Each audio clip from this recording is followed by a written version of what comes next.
আসসালামু আলাইকুম। আশা করি সবাই ভালো আছেন। আজকে হচ্ছে আপনাদের মাঝে নতুন ভিডিও নিয়ে আসলাম। ভিডিওটা হচ্ছে যে আমরা খামারে হচ্ছে যে বালতি ব্যবহার করি, মানে যত আমরা চারি বানাই গরুর জন্য, কিন্তু বালতি প্রয়োজন প্রচুর আমাদের, মানে খামারে দিলে কিন্তু বালতির অবশ্যই প্রয়োজন আছে। তাই বুঝি আমরা হচ্ছে যে কিন্তু আমরা কম বেশি আমি দেখছি খামারে সবাই কিন্তু এই প্লাস্টিকের বালতি কিন্তু কিনে। এই প্লাস্টিকের বালতি কিন্তু খুবই কম টেকসই দেয়।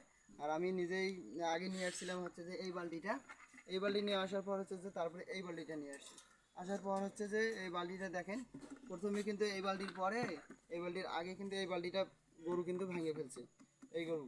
আর তারপরে এই যে এই বালতিটা ভেঙে ফেলছে, মানে একবারে এই যে গরু কিন্তু ভেঙে ফেলছে।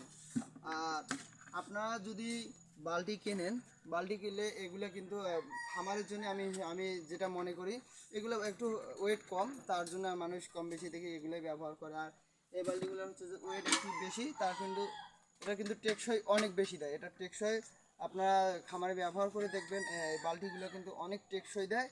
আর এই যে দেখবেন যে এগুলো আর এটা 1 বছর গেলে এটা 2 মাসও যাবে না কিন্তু গরু তাড়াতাড়ি এটা, মানে হাত থেকে পড়ে গেলেও কিন্তু ভাঙে যায়।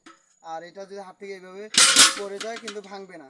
আর এটা মনে করেন হাত থেকে যদি পড়ে যায় ঠিকমতো পানি সহ, তাহলে ভেঙে যাবে। আপনারা ভিডিওতে বুঝে নেবেন যে কোন জিনিসটা কিনলে ভালো হবে খামারের জন্য বা টেকসই দিবে।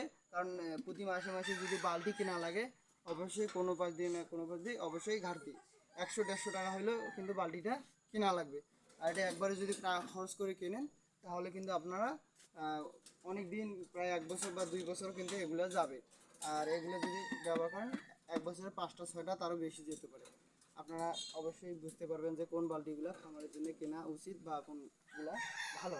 আশা করি সবাই ভালো থাকবেন। আসসালামু আলাইকুম।